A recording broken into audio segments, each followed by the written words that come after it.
The war had been burning through the Orion arm for 20 years, and nobody seemed able to stop it. Commander Elena Vasquez stood on the observation deck of the THS Covenant, watching the refugee ships stream past her vessel, hundreds of them, thousands maybe, all fleeing the latest battle between the Xanthari hegemony and the Kelthian Commonwealth. The ships were damaged, leaking atmosphere packed with frightened families who had lost everything. "How many today?" she asked her second officer. 4,000 ships so far, ma'am. Maybe 2 million people total." Lieutenant Park shook his head. "And that's just the ones that made it to our space." Elena felt the familiar weight in her chest. 2 million saved, but how many millions more were dead? The war had started as a border dispute over mining rights in the Carina Nebula. 20 years later, entire civilizations had been ground to dust between the two great powers. Dozens of species caught in the middle. Their worlds turned to radioactive wastelands. The Xanthari were insectoids, their empire built on rigid hierarchy and absolute obedience to their war queens.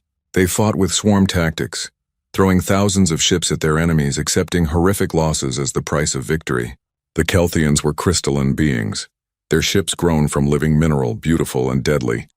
They fought with precision and patience, but they were losing ground year by year, and the Galactic Council, safe in their towers in the Perseus arm, did nothing. Peripheral conflict, they called it. Regional dispute. They sent thoughts and prayers and humanitarian aid, but no warships, no intervention. They watched the Orion arm burn and told themselves it wasn't their problem. Humanity had tried to stay neutral. It wasn't their fight either. Humans had only been in space for 300 years, barely a moment in galactic terms. They had 200 warships, a respectable force for a young species, but nothing compared to the thousands that the Xanthari and Kelthians could field. Getting involved would be suicide, so humanity did what it could. They evacuated refugees, maintained trade routes through the chaos, offered their stations as neutral ground for peace talks that never went anywhere. They saved who they could save and mourned the rest. But the war was getting closer. "Ma'am, we've got incoming transmission from Fleet Command," Park said. "Priority Alpha." Elena felt her stomach drop. Priority Alpha meant bad news. She moved to her command chair and activated the secure channel. Admiral Okonkwo's face appeared on the screen, and he looked like he'd aged 10 years since yesterday. "Commander Vasquez," he said without preamble. "We've lost contact with 3 colonies in the Outer Rim, New Perth, Salvation, and Hope's End." Elena closed her eyes. She knew people on New Perth, good people, farmers and miners and teachers, living on the edge of human space because they wanted a simple life away from Earth's crowded cities. "Collateral damage?" she asked, though she already knew the answer. A Xanthari battle fleet passed through the sector pursuing Kelthian forces. The colonies were in the way. Okonkwo's voice was flat, carefully controlled. Early estimates suggest 900,000 casualties. "We're still trying to get search and rescue teams in, but the radiation levels..." 900,000, almost 1 million people dead, because they happened to be in the wrong place at the wrong time. Not targets, not combatants, just people trying to live their lives. "The Assembly is meeting in emergency session," Okonkwo continued. "There's going to be a vote on intervention." "Sir, we can't," Elena said immediately. "We don't have the numbers. If we throw our fleet at either side, we'll be wiped out in a week." "I know that, Commander. You know that. But tell that to the delegates who just watched 1 million of their constituents get vaporized." Okonkwo rubbed his face. "Get your battle group to the refugee processing station at Sanctuary Point. We're pulling all our assets back to defendable positions. And Elena, be ready for anything." The transmission ended, leaving Elena staring at the blank screen. Be ready for anything. What did that mean? What could humanity do against fleets that numbered in the thousands? The next 3 weeks were chaos.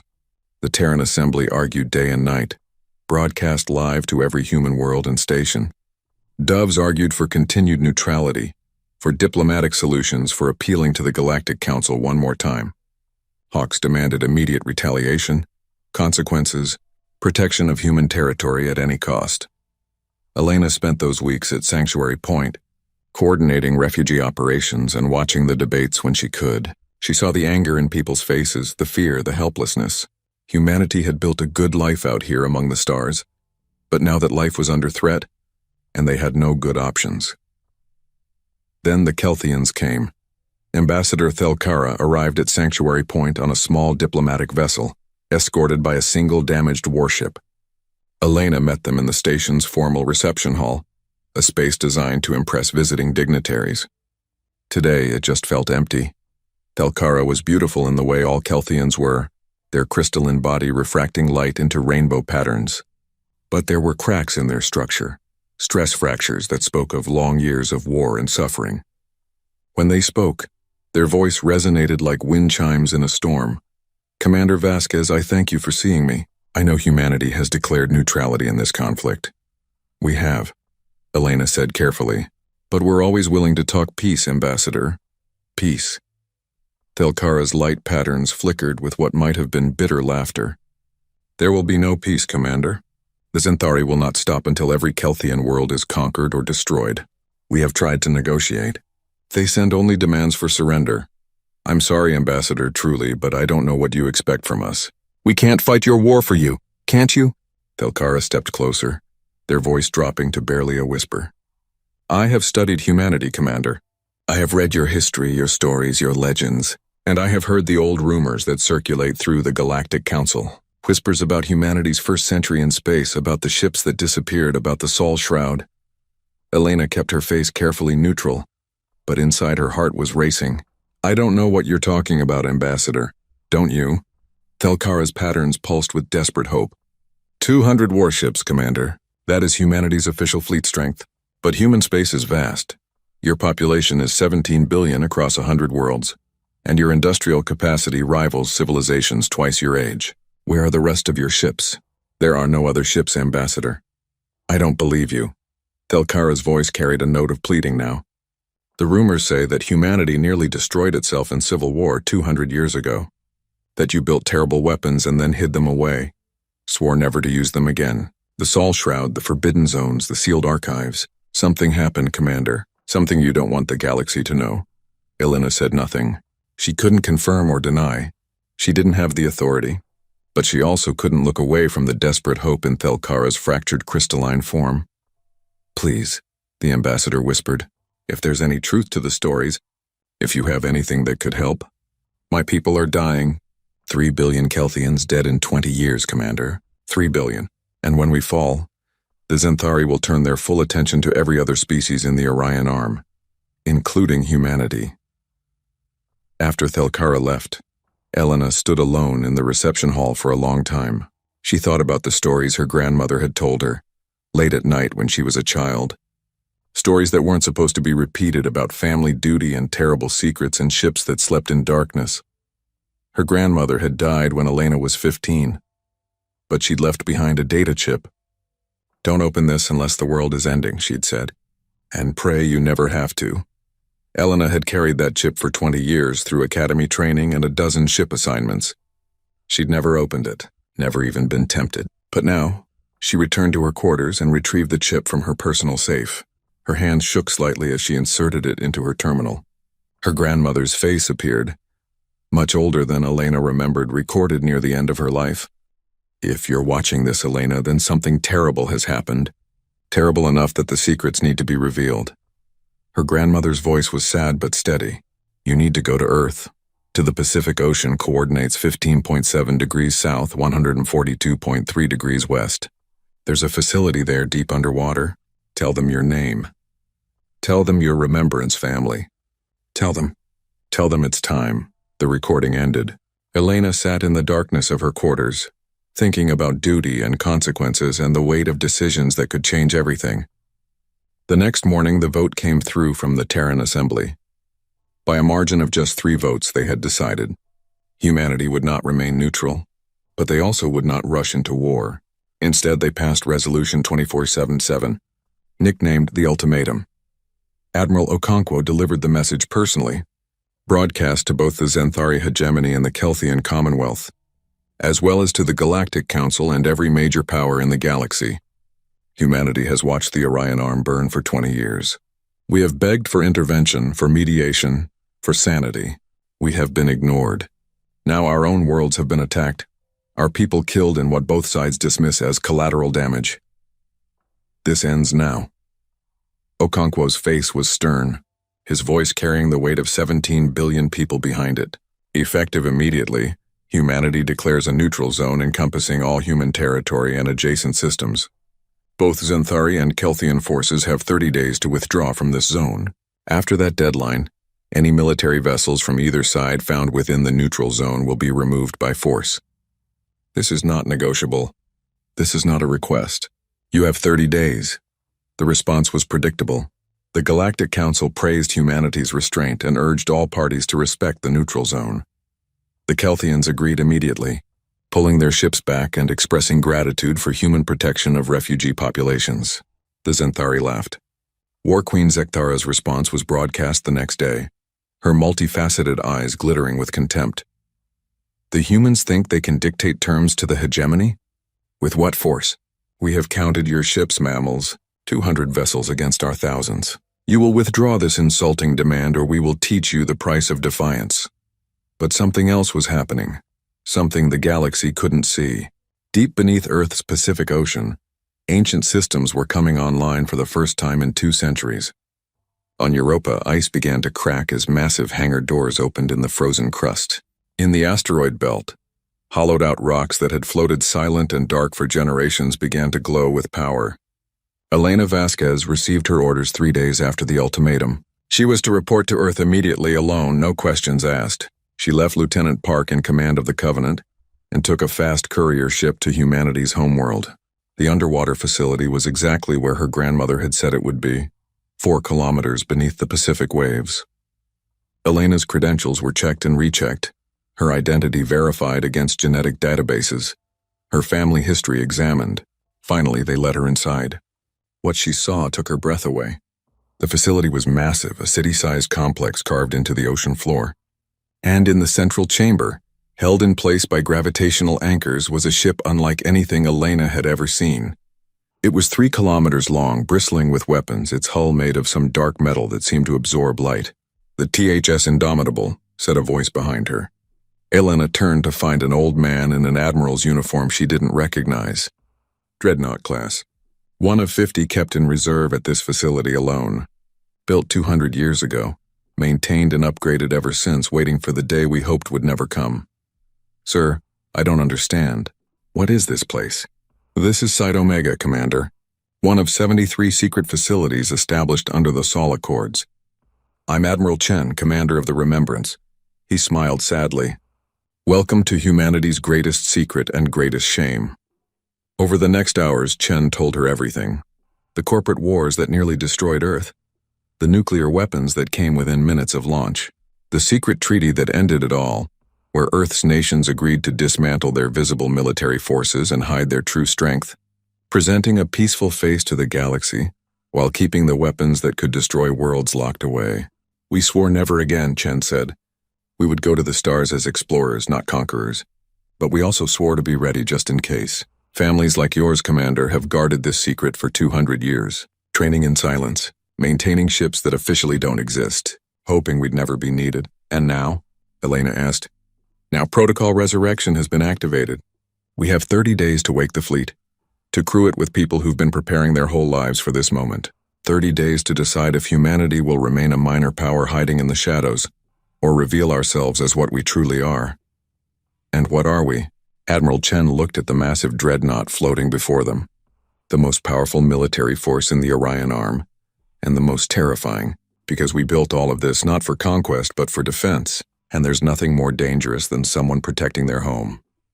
Elena stood in the underwater facility, watching crews begin the activation procedures on the Indomitable, and she thought about Ambassador Thelkara's desperate plea. She thought about 900,000 dead on New Perth. She thought about her grandmother's final message. The 30-day countdown had begun. Soon the galaxy would learn that humanity had secrets, had teeth, had been hiding their true strength all along. She just hoped they were ready for what came next. Because once the ghost ships rose from their hidden graves, there would be no going back.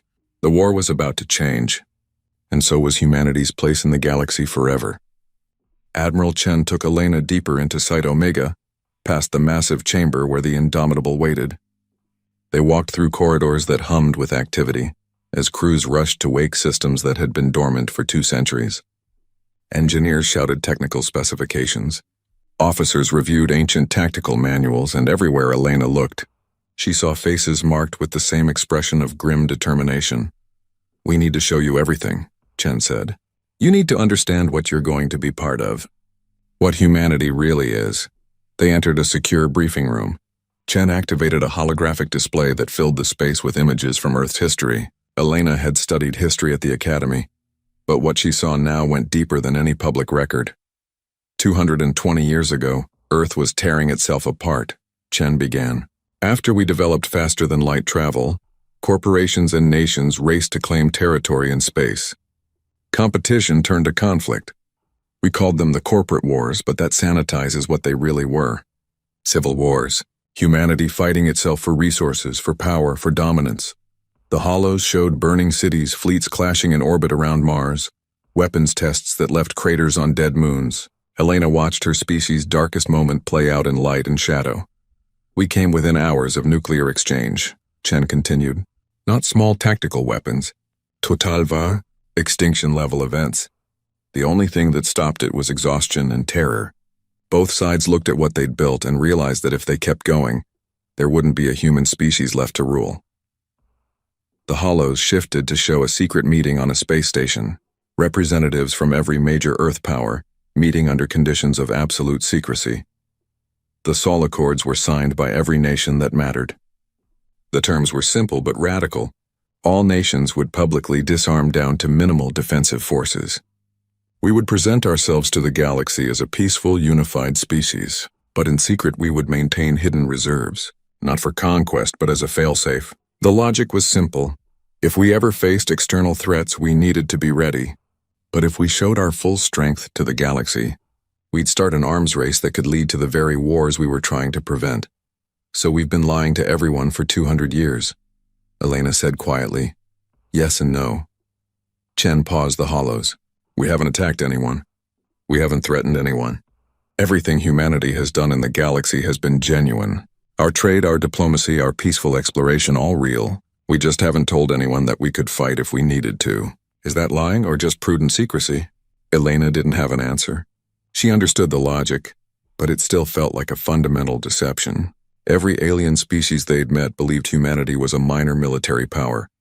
That belief had shaped diplomatic relations, trade agreements, and galactic politics for centuries. When the truth came out, there would be consequences. How many ships? She asked. Chen smiled grimly. 7,243. Dreadnoughts, carriers, cruisers, destroyers, frigates, and support vessels, hidden in facilities across Sol system and beyond. Europa, Titan, Ceres, Pluto, the Oort cloud. Deep ocean trenches on Earth. We even have facilities in the Kuiper Belt disguised as mining operations. 7,000 ships. Elena felt dizzy. That was more than either the Xanthari or Kelthians had. That made humanity secretly one of the most powerful military forces in known space. And the Remembrance? We're the Guardians. A shadow organization maintained by families who swore oaths generations ago. We recruit from those families, train them from childhood in skills they hope never to use. Tactics, engineering, weapon systems, fleet coordination, all classified at the highest levels. Every member of the Remembrance has a civilian life, a public career. But underneath we wait and prepare and maintain the fleet that doesn't exist. Chen pulled up personnel files. Thousands of faces, ordinary-looking people with ordinary jobs. Teachers and doctors and farmers and miners. All of them part of the secret. Your grandmother was Remembrance, Chen said. So were your great-grandparents. The Vasquez family has maintained 4 frigates at Site Gamma for 5 generations. You were always meant to learn the truth eventually. We just hoped it would be during peacetime, a gentle transition. Not like this. Elena thought about her grandmother's stories. The odd gaps in her career record. The way she'd sometimes look at the stars with an expression Elena couldn't read. She'd been carrying this secret her whole life, training Elena without ever telling her why. How long do we have? Elena asked. The 30-day deadline is real. The Terran assembly wasn't bluffing. But activation takes time. Some ships have been maintained better than others. Some systems are 200 years old and haven't been upgraded. We're working around the clock, but we're looking at maybe 3,000 ships operational in 30 days. The rest in the following weeks and months. 3,000 ships in 30 days. Still enough to change everything. Still enough to shock the galaxy. I need you to take command of a battle group, Chen said. You're a good officer, Elena. Your service record shows tactical creativity, level-headed decision-making under pressure, and loyalty to human welfare over political considerations. Those are the qualities we need right now. Sir, I command a frigate. You want to give me a battle group? I want to give you the 5th battle group. 10 dreadnoughts, 20 cruisers, 40 destroyers, and support craft. Nearly 100 ships total. I know it's a massive jump in responsibility, but we're pulling from active fleet commanders who've proven themselves. You're one of the best. Elena felt the weight of it settle on her shoulders. 100 ships, thousands of crew members, decisions that could save or doom entire worlds. She wanted to say no, to run back to the simple life of commanding the Covenant. But she thought about New Perth, about Thelkara's desperate plea, about her grandmother's faith in her. I'll do it, she said. Good. Your flagship will be the Indomitable. Get familiar with her systems. Your senior staff is being assembled now. A mix of remembrance officers and active fleet personnel. You ship out in 27 days. The next weeks were a blur. Elena barely slept, spending every waking hour learning the Indomitable's systems, meeting her new crew, running simulations, and coordinating with other battle group commanders. The dreadnought was massive and complex, filled with weapons and technology that had been refined over 2 centuries, but never tested in actual combat. The railguns could fire projectiles at 30% of light speed, hitting targets from 1,000,000 kilometers away with devastating kinetic force. The plasma lances generated magnetic fields that could slice through multiple ships in a single shot. And then there were the Kasaba howitzers, shaped nuclear charges that focused the energy of atomic explosions into coherent beams of destruction. It's like commanding a flying fortress, her new tactical officer said. Commander Reza was remembrance, had been training for this his whole life, or a city that happens to have the firepower to crack planets. Elena also met the rest of her battle group commanders. Captain Liu on the Dreadnought Vengeance, Commander Okafor on the Retribution, Lieutenant Commander Martinez on the fast attack cruiser Sudden Strike. All of them shared the same expression, the same blend of determination and barely suppressed fear. They'd trained for this. They were ready, but none of them had ever expected it to actually happen. On day 25, something unexpected occurred. A Kelthian military courier arrived at Luna Station with an urgent message. Ambassador Thelkara had returned, but this time, they were accompanied by Kelthian naval officers and technical specialists. We know, Thelkara said simply, meeting with Admiral Okonkwo and the senior command staff via secure channel. Our intelligence services have been monitoring anomalous activity across Sol system. Ships moving, power signatures from previously dead zones, encrypted communications on frequencies that shouldn't exist. You're activating something. The old rumors are true. There was silence in the command center. The secret was supposed to be absolute. We won't reveal what we know, Thelkara continued quickly. But please let us help. We have shield technology, crystalline composites that could enhance your vessels. We can share tactical data on Zenthari fleet movements, weaknesses in their formations. If you're truly going to fight, let us fight alongside you. Admiral Okonkwo considered for a long moment. You understand that if you share your technology with us, the Zenthari will consider it an act of war? They already want to exterminate us. Thelkara's patterns pulsed with grim humor. I'm not sure how much more at war we can be. Please, let us contribute to our own salvation. The decision went to the Terran Assembly. After heated debate, they agreed. Kelthian technical teams were allowed into some of the less secure facilities, sharing their crystalline shield matrices in exchange for human electronic warfare systems. It was a beginning, the first real alliance humanity had formed with another species. Day 30 arrived faster than Elena expected. She stood on the bridge of the Indomitable, feeling the massive ship thrumming with power beneath her feet. Around her, the bridge crew sat at their stations, all of them running final system checks. Outside the viewports, the rest of the 5th Battle Group held formation, nearly 100 ships waiting for orders. All ships report ready, Admiral, Reza said. Elena still wasn't used to the promotion, to being called Admiral instead of Commander. Across Sol system, 73 facilities were releasing their charges. Thousands of ghost ships rising from hiding places they'd occupied for 2 centuries. Some emerged from underwater hangars, bursting through the Pacific waves in geysers of steam. Others detached from asteroids, their camouflage falling away to reveal weapons of war. Still more powered up in the dark of the Oort cloud, lighting up sensors across the system. The galaxy's networks exploded with confusion and panic. How had these ships appeared from nowhere? Where had humanity been hiding them? What did this mean? Admiral Okonkwo gave the fleet-wide address, broadcast to every human ship and station as well as to the alien powers watching in shock. People of Earth and all human worlds, this is Admiral Okonkwo. Today we reveal a truth that has been hidden for 200 years. We are not the minor power the galaxy believes us to be. We are strong. We have always been strong. We kept our strength hidden not from fear but from wisdom. We learned the hard way that power unchecked leads to destruction. But now when innocents are dying and our own worlds are under threat, we can hide no longer. Elena watched the other battle groups forming up across her tactical display. Thousands of signatures. A fleet that hadn't existed yesterday in the galaxy's eyes. To the Zenthari hegemony and the Kelthian Commonwealth, hear this. The 30-day grace period has ended. The neutral zone is now in effect. Any military vessels from either side found within the zone will be escorted out. If they resist, they will be removed by force. We do not want war. We want peace, but we will fight to protect the innocent, human and alien alike.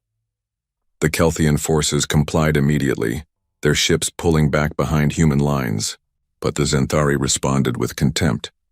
War Queen Zekthara sent her own broadcast, her voice dripping with disdain. The humans reveal their deception. They have lied to the galaxy for centuries, built weapons in secret and now threaten the hegemony with force. This cowardice, this betrayal of trust cannot stand. We do not recognize your neutral zone. We will go where we please. And if you attempt to stop us, you will learn why the hegemony has conquered 1,000 worlds. Elena felt tension ripple through her bridge crew. This was it. The moment they'd been training for, hoping to avoid, and dreading in equal measure. Admiral, we're detecting a Zenthari fleet entering the neutral zone, her sensor officer reported. 43 ships heading for the refugee convoy at Sanctuary Point. They're accelerating. It looks like they're planning to attack. Elena pulled up the tactical display. The refugee ships were unarmed, helpless. Thousands of civilians, including the people she'd been protecting for weeks. The Zenthari fleet was 2 hours away at current speed. All ships, this is Admiral Vasquez, she said calmly. Set course for Sanctuary Point, maximum speed. Battle formation Delta, charge all weapons. We're about to find out if 200 years of preparation was worth it. The 5th battle group jumped to FTL, the Indomitable leading the way. Behind them, the ghost ships followed, ready to fight their first battle in 2 centuries. The galaxy was about to learn what humanity had been hiding, and Elena prayed they were ready for the consequences. The Zenthari raiding fleet never saw them coming. Elena's battle group dropped out of FTL 15,000 kilometers from Sanctuary Point, positioning themselves between the refugee convoy and the incoming attack force. The Zenthari fleet had been confident, expecting to find only a handful of human frigates and maybe a cruiser or 2. What they found instead was 8 massive dreadnoughts, their weapons already charged and targeting systems locked. This is Admiral Elena Vasquez of the Terran Defense Force to Zenthari vessels. Elena broadcast on all frequencies. You are in violation of the neutral zone. Power down your weapons and retreat immediately or you will be fired upon. The Zenthari response was predictable. Their fleet commander, a war-caste male named Jarek, laughed in the chittering, clicking language of the hegemony. Foolish mammals. You dare threaten us with your new toys? We will tear through you and feast on your refugees. Wrong answer, Elena muttered. All ships weapons free. Target their engines first. Let's show them what a real mistake looks like. The Indomitable's railguns fired first. The projectiles were small, barely a meter long, but they moved at nearly 100,000 kilometers per second. At that velocity, mass didn't matter. Physics did the rest.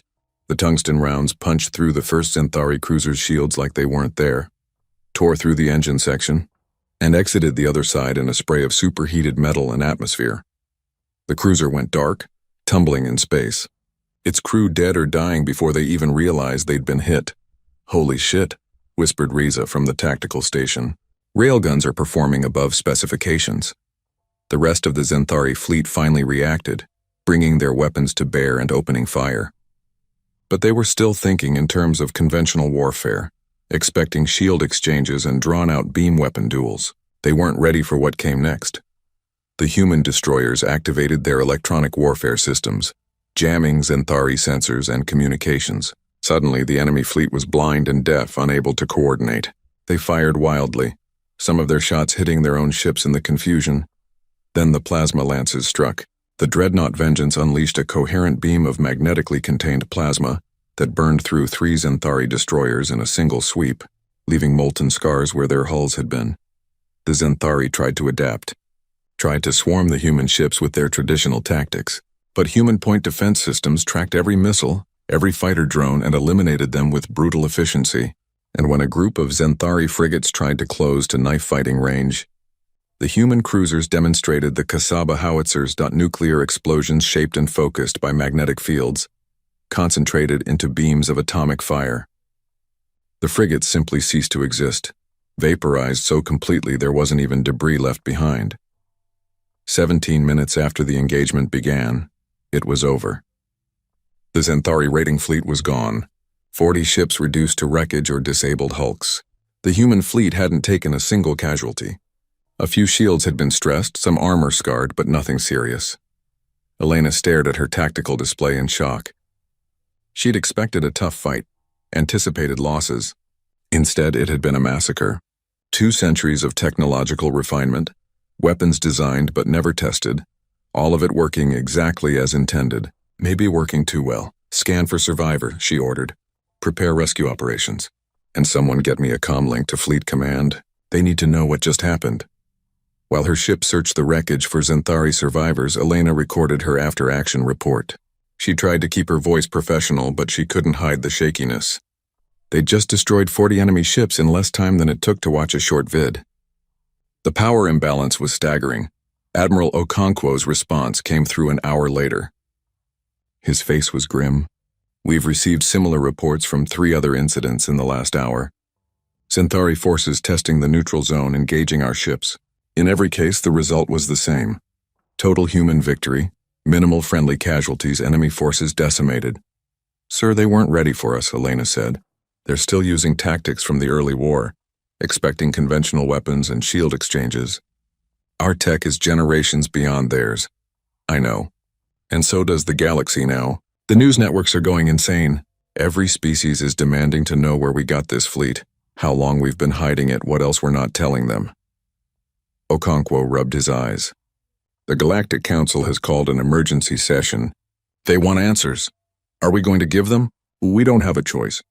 The secret is out. Now we deal with the consequences." Okonkwo paused. "But first we have a bigger problem. War Queen Zekthara just made a public statement. She's calling the destruction of her raiding fleets an act of war and a betrayal of galactic trust. She's demanding reparations and threatening retaliation." Elena felt her stomach sink. Retaliation? After she violated the neutral zone? "Xanthari logic doesn't work like ours. In their culture, showing hidden strength is deeply offensive. It's seen as cowardice and deception. By keeping our fleet secret, we've insulted the hegemony, and they don't forgive insults." The next 48 hours proved Okonkwo right. Xanthari forces consolidated throughout the Orion arm, pulling ships back from their conflict with the Kelthians and reorienting toward human space. Intelligence reports suggested they were assembling a massive battle fleet, the largest single force they'd ever gathered. 400 warships commanded by War Queen Zekthara herself aboard her flagship, the Endless Hunger. The Terran Assembly met in emergency session again. Some delegates argued for diplomatic outreach, for trying to explain humanity's position and find a peaceful resolution. Others wanted to strike first, to use the element of surprise before the Xanthari could adapt to human tactics. In the end, they chose a middle path. Admiral Okonkwo broadcast a message directly to War Queen Zekthara, carefully worded to respect Xanthari cultural norms while remaining firm. "War Queen Zekthara of the Xanthari hegemony, humanity means you no disrespect. We kept our strength hidden not from cowardice but from a desire to avoid the very conflict we find ourselves in now. We do not want war with the hegemony. We have no territorial claims on your worlds, no desire for conquest. But we will defend the innocent, human and otherwise, from aggression. Withdraw your forces. Let us find a path to peace." Zekthara's response came within the hour. Her multifaceted eyes glittered with rage in the broadcast. "You dare lecture the hegemony on honor while hiding weapons of such power? You present yourselves as weak. Allow my warriors to pass through your territory, then ambush them with overwhelming force? This is not the act of honorable warriors. This is treachery. You will pay for your deception, mammals. I come with 400 ships to teach you the price of lying to the hegemony." Elena watched the broadcast from the Indomitable's ready room. Around her, her senior staff looked worried. 400 ships was more than her battle group could handle alone, even with their technological advantages. "Admiral, we're receiving fleet deployment orders," Reza announced. 7th, 9th, and 12th battle groups are being assigned to reinforce us at New Harmony Colony. Elena pulled up the tactical projection.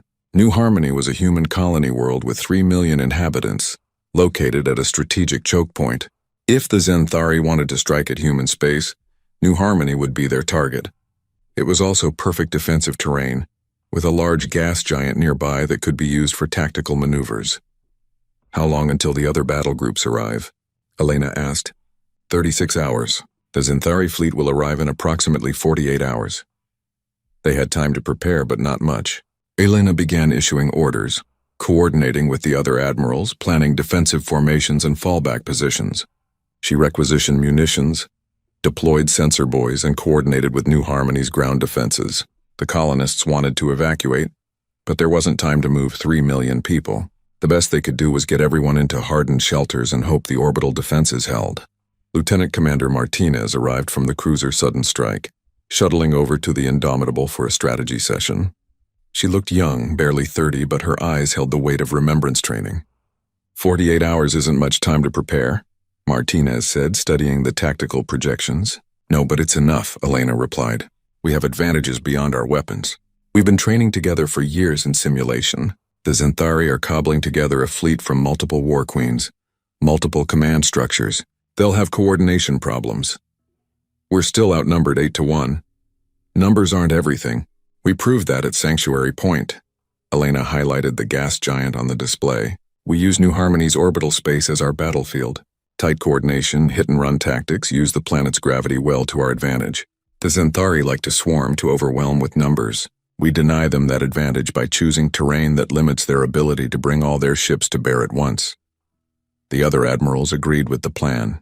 Over the next 36 hours, 4 human battle groups assembled at New Harmony. Nearly 200 ships, including 20 dreadnoughts. It was still less than half the Zenthari fleet, but Elena felt a strange confidence. They'd been hiding for 2 centuries, but now they were awake. Now they would show the galaxy what humanity could do. The Zenthari fleet arrived exactly on schedule, dropping out of FTL in a massive formation that stretched across thousands of kilometers. At their center was the Endless Hunger, War Queen Zekthara's flagship. A massive bioship grown from organic material and covered in weapons. It was beautiful in a terrifying way, like a predator from ancient Earth seas made vast and deadly. Zekthara's voice boomed across all frequencies. "Humans, you have 10 minutes to withdraw your fleet and surrender the colony world as reparations. Refuse, and we will demonstrate the price of dishonoring the hegemony." Elena looked at the faces of her bridge crew. She saw fear there, yes, but also determination. They'd prepared for this moment. They were ready. "All ships, this is Admiral Vasquez. You've trained your entire lives for this moment. Trust your training, trust your ships, trust each other. Today we show the galaxy that humanity stands for something. We don't start fights, but we sure as hell finish them. All ships execute Battle Plan Epsilon. May history remember we fought to protect the innocent." She switched to the general broadcast channel. "War Queen Zekthara, you were warned. The neutral zone is inviolate. Leave now or face the consequences." Zekthara laughed, a sound like breaking glass. "You are outnumbered 2-1. Your arrogance will be your end. All ships attack! Show these mammals what it means to cross the hegemony." The Zenthari fleet surged forward, hundreds of ships accelerating toward the human defensive line. It looked overwhelming, unstoppable, like a tidal wave of steel and fury. Elena waited until they were committed, until their formation had extended and their coordination degraded. Then she gave the order. "All ships activate stealth systems. Execute quantum maneuvers. Show them what humanity has really been preparing for." Suddenly, the human fleet vanished from Zenthari sensors. Advanced stealth systems, developed over 2 centuries, made the ships effectively invisible to enemy tracking. The Zenthari fleet faltered, firing wildly at ghost signatures, hitting empty space. Then the human ships reappeared, but not where they'd been. They'd used the gas giant's gravity well to execute impossible maneuvers, coming at the Zenthari from unexpected angles. The dreadnoughts unleashed their full arsenals, railguns and plasma lances and Kasaba howitzers, firing in perfect coordination. The Zenthari formation collapsed into chaos. Ships collided with each other trying to maneuver. Communications were jammed. Command and control broke down as different war queens tried to assert authority over ships that weren't their own. And through it all, the human fleet moved like a single organism.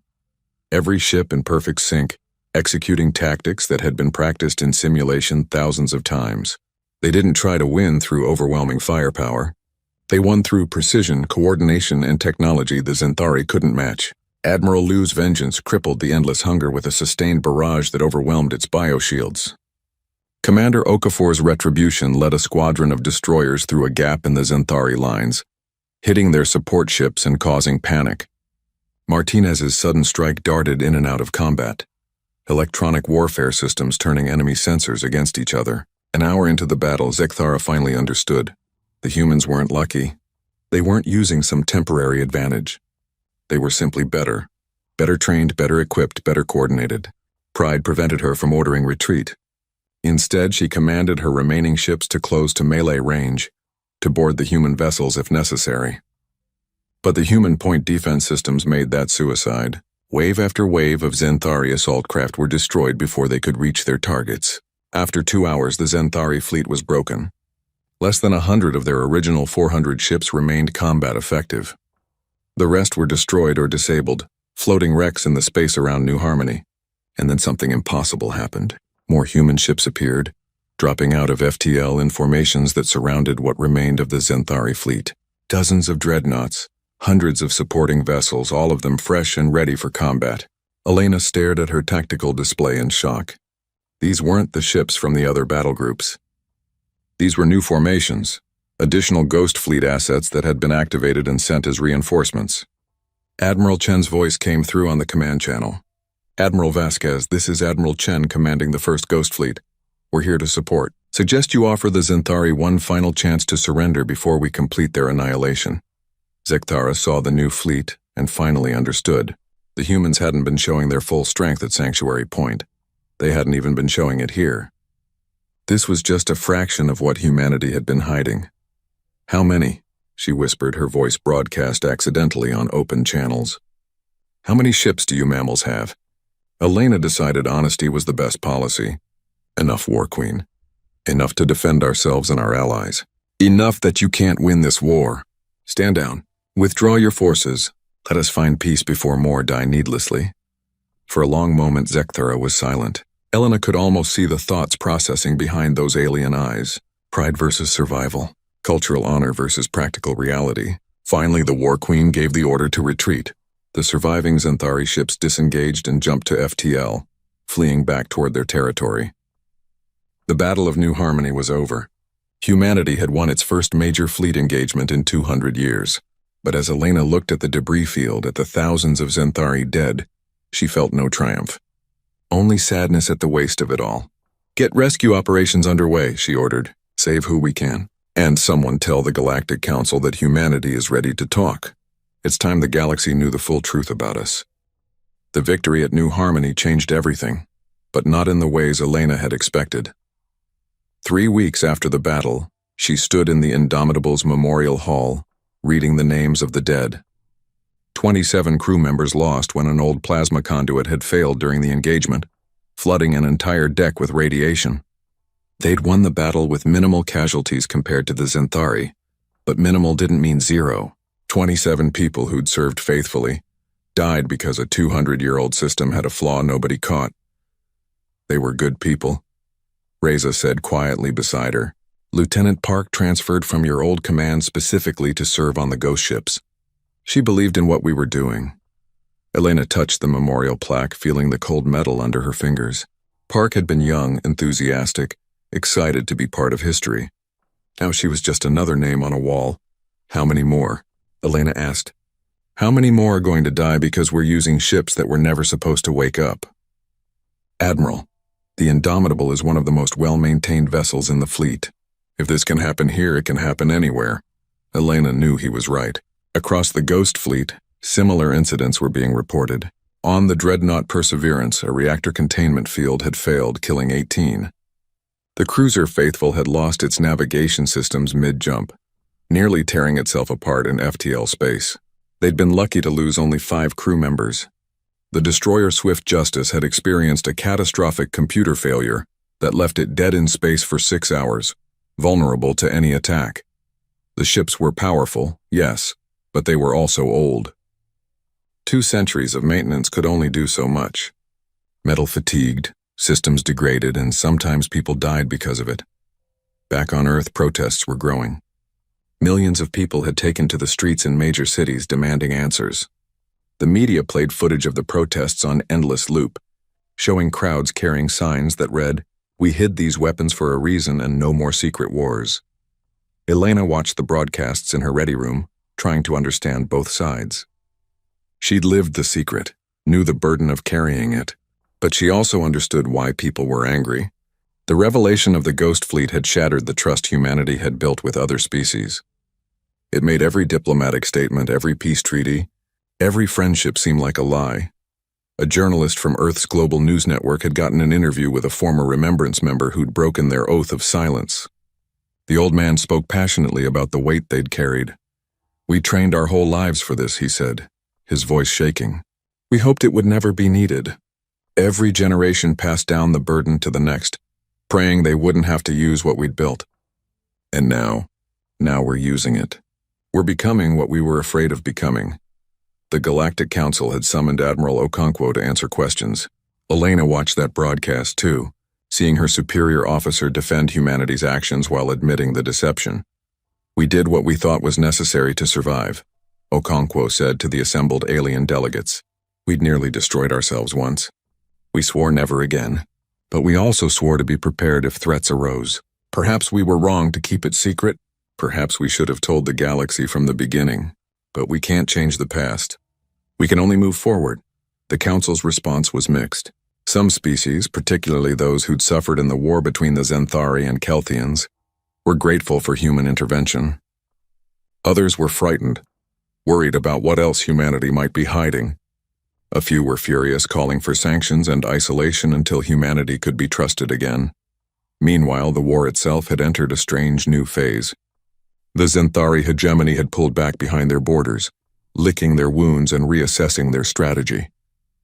The Kelthian Commonwealth had openly allied with humanity, their ships flying alongside human vessels in joint patrols.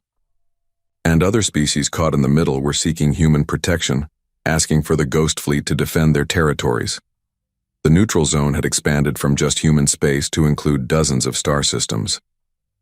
The Ghost Fleet was suddenly playing peacekeeper across a vast region, stretched thin trying to protect everyone who asked for help.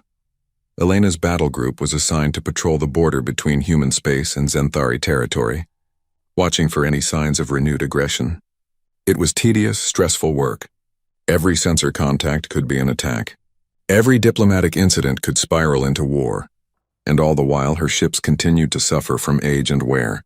Then Admiral Thorne arrived, and everything got worse. Marcus Thorne commanded the 3rd Ghost Fleet, one of the most powerful formations in existence, 30 dreadnoughts, including some of the newest and deadliest vessels in humanity's secret arsenal. He was a legend among the Remembrance, a 4th-generation member whose family had maintained the Ghost Fleet since the Sol Accords were signed. He was also, Elena quickly learned, a fanatic, Admiral Vasquez. "Pleasure to meet you," Thorne said when his image appeared on her communication screen. He was older, maybe 60, with steel-gray hair and eyes that held no warmth. "I've heard good things about your performance at New Harmony. Decisive, effective, minimal friendly casualties. Well done." "Thank you, Admiral. What can I do for you?" "I'm here to discuss strategic concerns. The Xanthari situation specifically." Thorne's expression hardened. "We won one battle, but this war isn't over. The hegemony is regrouping, adapting to our tactics. Next time they'll be ready for us. And the Kelthians, while currently allied, are still potential threats. We need to think long-term." "Long-term meaning what, sir?" "Meaning we have a window of opportunity. Right now we have technological and tactical superiority over every major power in the Orion arm. But that advantage won't last. Already Xanthari and Kelthian intelligence services are trying to steal our secrets. Eventually they'll catch up. So we need to act while we still have the advantage." Elena felt a cold sensation in her stomach. "Act how?" "We finish what the Xanthari started. We break the hegemony permanently, their military capacity, their industrial base, their ability to wage war. We reduce it to rubble, And we make it clear to every other species that humanity is the dominant power now, that the era of galactic instability is over because we won't tolerate it. Admiral Thorne, that's genocide. We'd be killing billions of Xanthari civilians. We'd be ensuring the safety of trillions of other beings. The Xanthari have been a plague on this galaxy for centuries. They've conquered 50 species, enslaved entire worlds, committed atrocities that would make you sick. This is our chance to end that forever, to make the galaxy safe. Elena took a deep breath, trying to stay calm. Sir, with respect, that's not what the Terran Assembly authorized. We were given permission to defend ourselves and maintain peace, not to wage wars of extermination. The Terran Assembly doesn't understand military strategy. They're politicians, civilians. We're the ones who've trained for this, who understand what's necessary. The Ghost Fleet was built for a reason, Elena. Not just to defend, but to ensure human survival. And our survival means eliminating threats, not just containing them. After the call ended, Elena sat in her ready room for a long time, disturbed by what she'd heard. Thorne wasn't some rogue captain. He commanded 30 dreadnoughts and thousands of loyal crew. If he decided to act on his beliefs, there wasn't much anyone could do to stop him. She reported the conversation to Admiral Okonkwo, who shared her concerns. Thorne's always been extreme, Okonkwo said. But he's a brilliant tactician, and the crews under his command are intensely loyal. We've been watching him closely since activation. So far, he's followed orders. But I don't trust him. What if he stops following orders? Then we have a civil war on our hands. Human ships fighting each other while the galaxy watches. It would destroy everything we've been trying to build. 2 weeks later, Elena's worst fears came true. The third Ghost Fleet suddenly broke from its assigned patrol route and jumped towards Xanthari space. Thorne's last transmission to Fleet Command was brief and chilling. I'm going to finish this war the right way. The Xanthari homeworlds will be sterilized. Their military-industrial capacity will be eliminated. And humanity will be secure. I'm sorry, but this is necessary. Thorne out. The Terran Assembly went into emergency session. Admiral Okonkwo immediately dispatched 3 battle groups to intercept Thorne's fleet, including Elena's. But Thorne had a head start, and 30 of the most powerful ships in human space. It would be close. Elena pushed the Indomitable to maximum speed, her entire battle group straining their engines to catch up. Beside her, human ships flew Kelthian vessels, their crystalline hulls glowing with power as they raced to prevent catastrophe. This is insane, Reza said from Tactical. We're chasing our own people to protect an enemy that was trying to kill us a month ago. The Xanthari aren't our enemy anymore, Elena replied. They were wrong to attack us, but that doesn't give us the right to exterminate them. If we let Thorne do this, we become the monsters everyone fears we are. Do you think we can stop him? His fleet is stronger than ours. We have to try. Because if we don't, if we let him commit genocide in humanity's name, we'll never recover from it. Every species in the galaxy will see us as a threat that needs to be contained or destroyed. Everything we've sacrificed, everyone who's died, it'll all have been for nothing.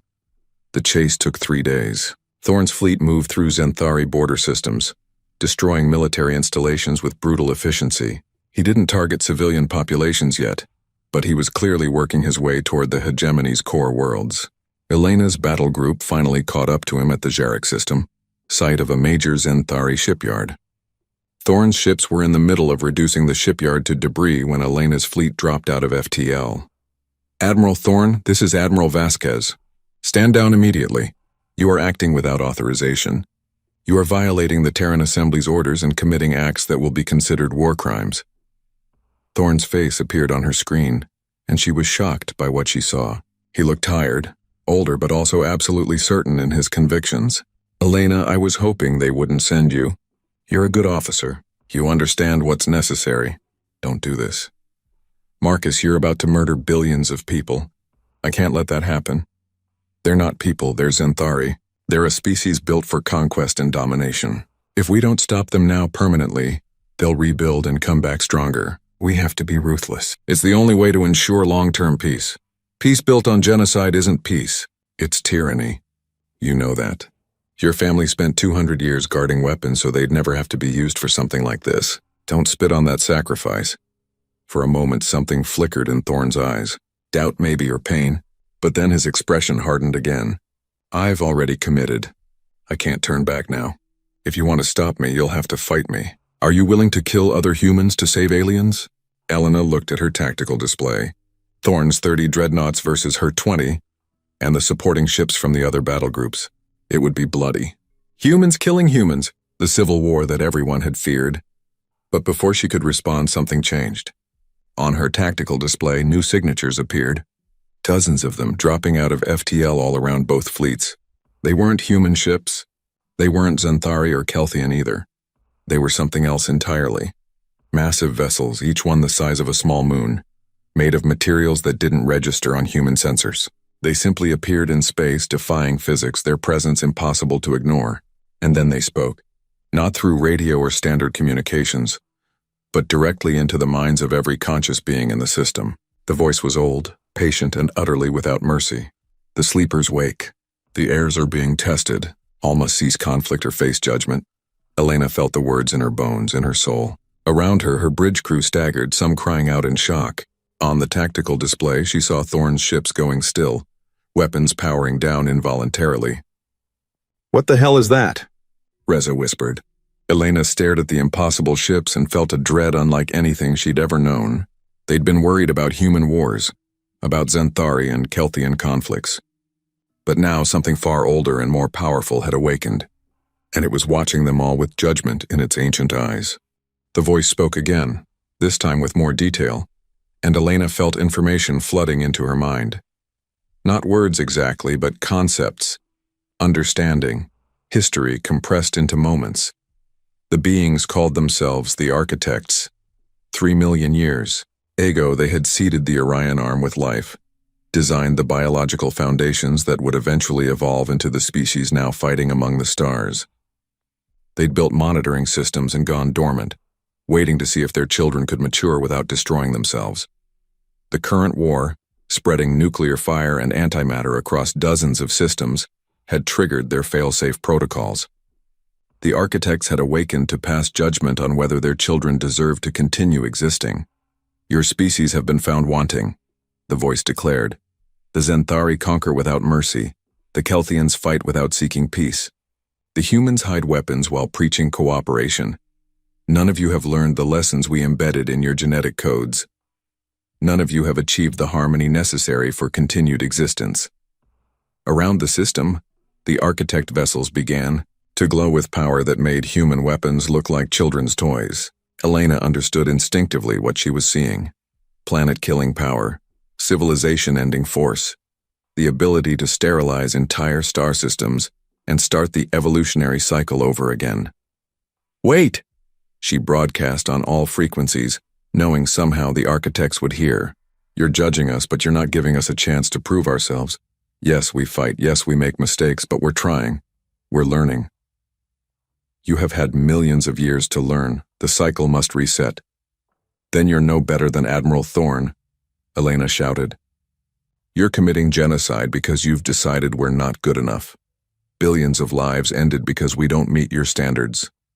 How is that justice?" There was silence. Elena felt the weight of ancient attention focusing on her, and she forced herself not to break under that pressure. "You are bold, young human, but boldness is not wisdom. Explain why the cycle should not reset." Elena thought fast. Around her, every ship in the system was frozen, unable to act.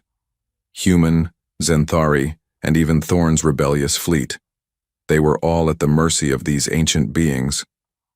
She had to make them understand, had to find the right words. "Because we're more than our failures," she said. "The Xanthari have conquered, yes, but they also value honor and courage. The Kelthians fight, but they also create beauty and seek knowledge. And humans.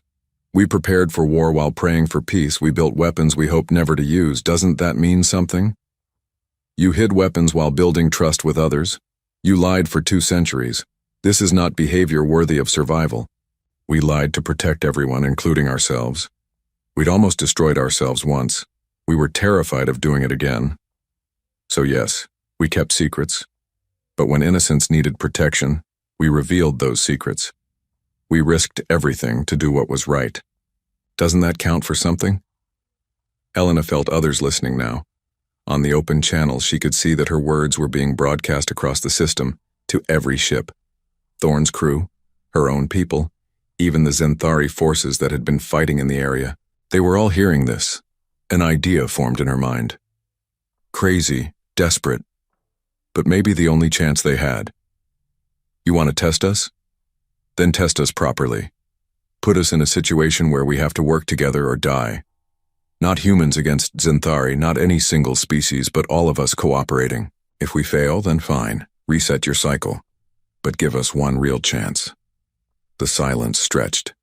Then impossibly, Elena felt something that might have been amusement from the ancient beings. Very well. We will provide a test. One Architect world ship will position itself at the center of the system. You will have 48 hours to disable its judgment protocols. You may use any resources, any tactics, any cooperation you can manage. But understand this. The world ship will defend itself. Many of you will die in the attempt. And if you fail, all will die. These are the terms. We accept, Elena said immediately before anyone could object. The massive vessels began to move, all except one. It positioned itself in the center of the Jarek system, a moon-sized construct that radiated power beyond human comprehension. And suddenly, all the ships found themselves able to move again. Chaos erupted on the communications channels, Thorn's officers demanding orders, Zenthari commanders trying to understand what was happening, Kelthian ships broadcasting confusion and fear. Elena cut through it all with a single command broadcast. All ships, all species, this is Admiral Elena Vasquez of the Terran Defense Force. I know some of you were enemies 5 minutes ago. I know there's no trust between us. But we have 48 hours to prove we deserve to live. So here's what's going to happen. We're going to work together. Humans, Zenthari, Kelthians, everyone.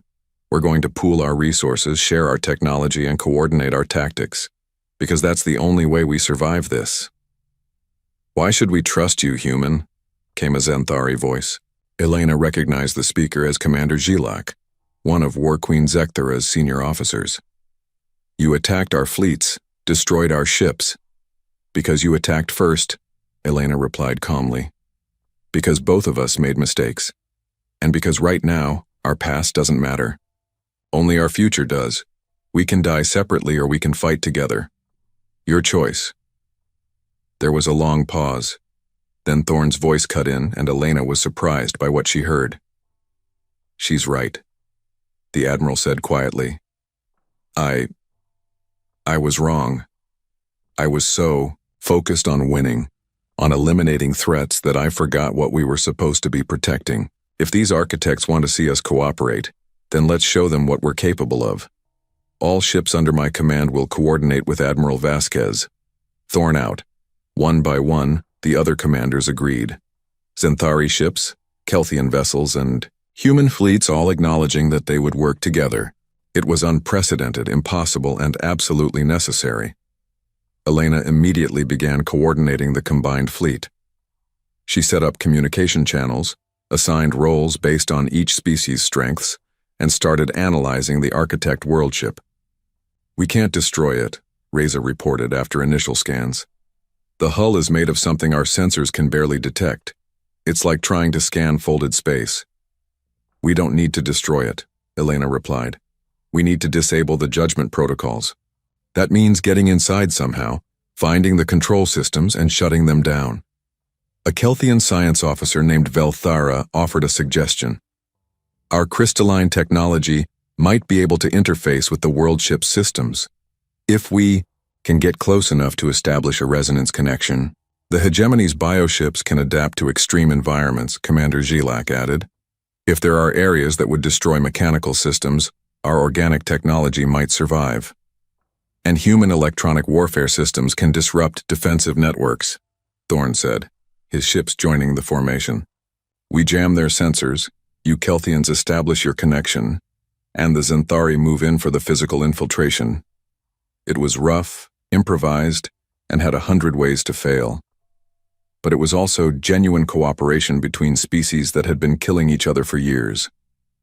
Elena felt a spark of hope. The assault began 24 hours later, after frantic preparations and coordination. 3 task forces, each one mixed human, Kelthian, and Zenthari ships, approached the world ship from different angles. The massive construct didn't move, but its defensive systems activated. energy beams that could vaporize dreadnoughts fired from hidden ports. Gravitational weapons that could tear ships apart manifested in localized fields. And stranger things, attacks that defied physics, reality itself bending to defend the world ship. Ships died. The human destroyer Courage was hit by a gravity pulse and crushed like paper. A Kelthian cruiser was struck by an energy beam and shattered into crystalline fragments. A Xanthari bioship was caught in some kind of temporal field and aged 10,000 years in seconds, crumbling to dust. But the combined fleet adapted. Human ships used their electronic warfare to blind the world ship's targeting systems. Kelthian vessels created crystalline mirror shields that deflected energy weapons. Xanthari fighters swarmed in patterns that confused the automated defenses. Elena watched from the Indomitable's bridge as the battle unfolded. It was chaos, but organized chaos, each species contributing their strengths, covering each other's weaknesses. She saw human ships moving to protect damaged Xanthari vessels, Kelthian cruisers shielding human destroyers, Xanthari fighters escorting Kelthian science teams. "Admiral, we're taking heavy casualties," Reza reported. "We've lost 40 ships already. Keep going. We're getting close." Velthera's crystalline ship managed to get within 100 meters of the world ship's surface, close enough to establish a resonance connection. The Kelthian science officer broadcast their findings to the fleet. "I've found the judgment protocol systems. They're not technology as we understand it. It's more like consciousness imprinted into the structure itself. We can't shut it down mechanically. Someone needs to go inside to communicate with it directly." "How?" Elena demanded. "Physical interface. Someone has to actually touch the core systems and convince them to stand down. It's not about force. It's about proving we understand what the architects wanted us to learn." Elena understood immediately. This was the real test. Not destroying the world ship, but communicating with it. Showing that they'd learned to work together, that they valued cooperation over conflict. "I'll go," she said. "Admiral, you can't," Reza protested. "You're too valuable to risk. I'm the one who accepted the challenge. I have to finish it." Elena stood from her command chair. "Commander Reza, you have the con. Keep the fleet coordinated. Give me as much cover as you can."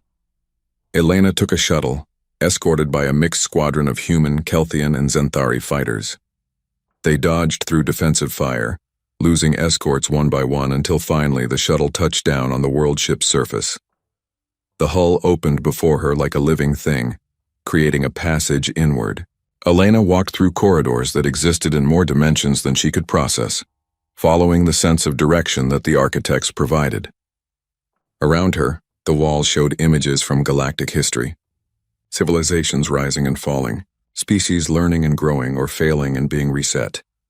Finally, she reached the core. It was a chamber that seemed to exist outside normal space, filled with light and consciousness and ancient presence. And there, waiting for her, was the physical manifestation of the judgment protocol. It looked vaguely humanoid, but wrong in ways that hurt to perceive.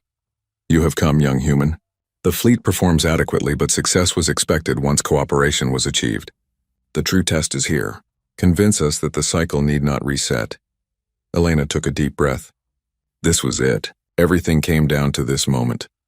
"You want to know if we've learned," she said. "If we're capable of more than violence and conquest. Look at what's happening outside.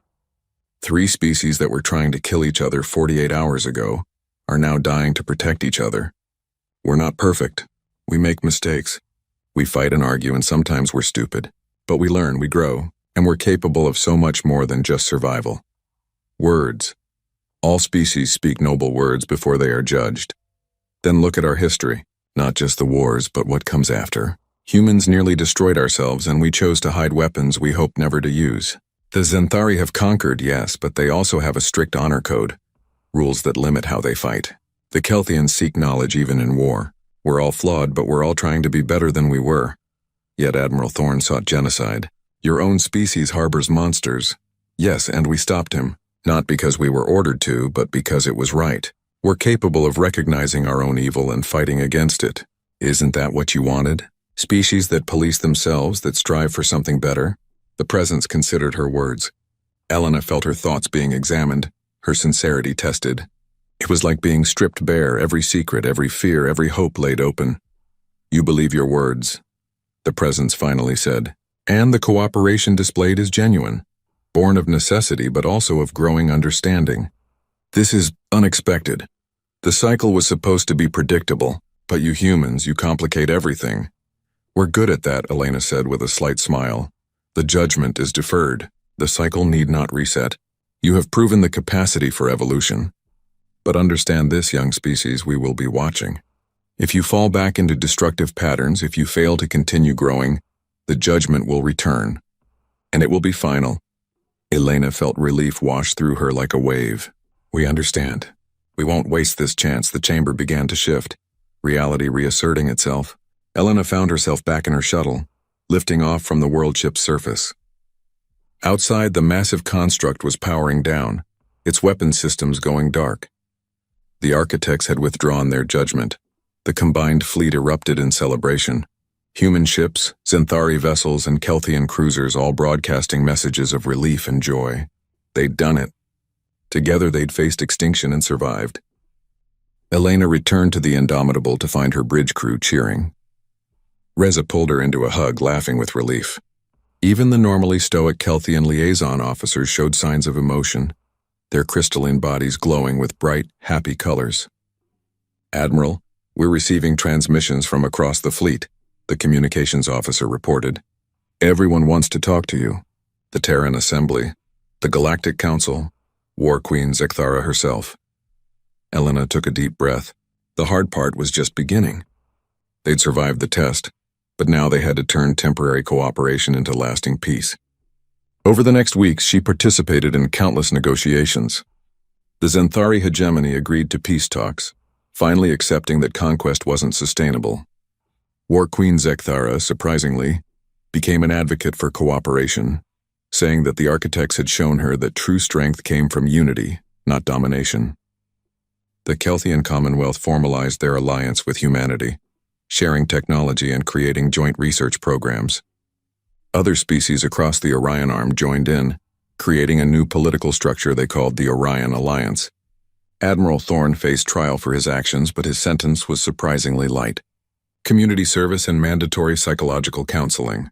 The Terran Assembly recognized that he'd stopped himself when it mattered, that he'd contributed to the victory over the architects. He was assigned to train mixed crews in the new Alliance fleet, teaching humans, Xanthari, and Kelthians to work together. Elena visited him once at the training facility he'd been assigned to. He looked different, older, and somehow at peace. I was so certain, he told her. So sure that the only way to be safe was to eliminate all threats. But the architects showed me something important. Safety through strength is an illusion. Real security comes from building connections, from making allies instead of enemies. That's a hard lesson to learn, Elena said. The hardest. But maybe that's what the Ghost Fleet was always supposed to teach us. We built all that power, hid it for 2 centuries, not because we wanted to use it, but because we wanted to never need it. We spent so long preparing for war that we forgot the goal was always peace. The ghost ships, once hidden in shame and fear, became symbols of hope.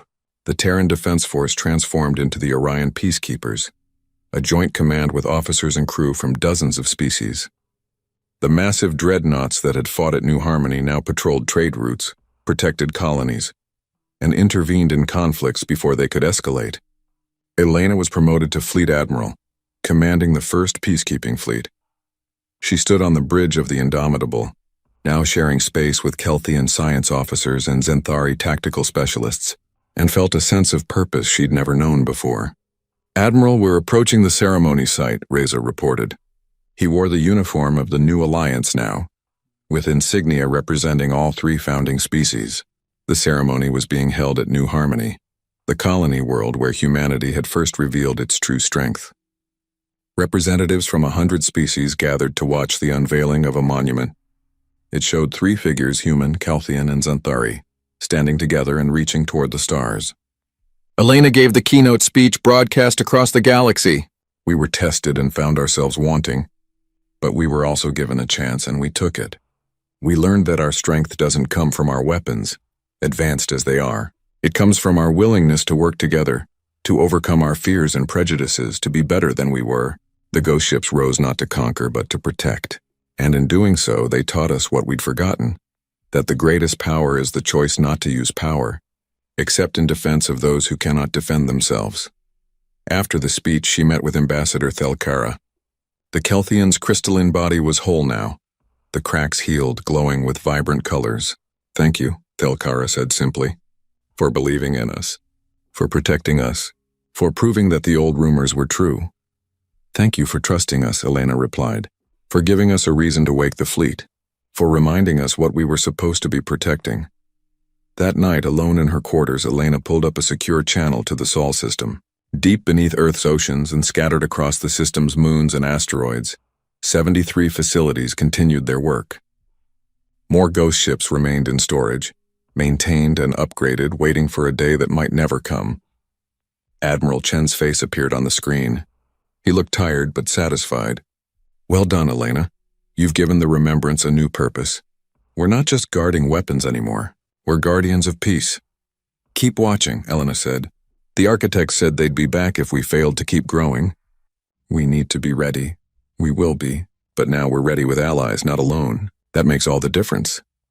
After the call ended, Elena stood at her viewport looking out at the stars. Somewhere out there, the architects watched and waited. Somewhere out there, new threats would eventually arise. But for now, for this moment, there was peace. The ghost ships had risen from their graves, revealed secrets kept for 2 centuries, and changed the galaxy forever. They'd fought when necessary, but more importantly, they'd shown that strength without wisdom was just another form of weakness. Elena thought about her grandmother, about the generations of Remembrance families who'd carried their secret burden. She understood now what they'd been trying to pass down, not just the technical knowledge to maintain the ships, but the wisdom to use them responsibly. "We're not conquerors," she whispered to the stars. "We're protectors, and we'll keep that promise no matter how long it takes." In the darkness of space, the Indomitable's running lights glowed steady and bright. Around it, ships from a dozen species maintained formation. No longer enemies, but friends. The Orion arm had been ravaged by war, nearly destroyed by conflict. But from the ashes, something new had risen. Not perfect, not without problems, but better than before. And that, Elena knew, was all anyone could really ask for. Not perfection, but progress. Not the absence of conflict, but the wisdom to resolve it without destruction. The ghost ships had woken, and in waking, they'd helped save not just humanity, but everyone. Now they would stand watch, not as weapons of war, but as guardians of the peace they'd helped create. And deep in the Sol system, in facilities that officially didn't exist, the Remembrance continued their vigil. Because hope for the best meant preparing for the worst. Because some secrets were worth keeping. And because humanity had finally learned the hardest lesson of all, that true power wasn't about having the biggest weapons. It was about knowing when not to use them. The war that ravaged the Orion arm was over, and the peace that followed, fragile and imperfect as it was, had been worth every sacrifice. The galaxy had been saved, and humanity, the species that had hidden its strength for 2 centuries, had finally found its place among the stars. Not as conquerors, not as tyrants, but as the protectors they'd always meant to be. The ghost ships had risen, and in rising they'd given everyone hope for a better tomorrow.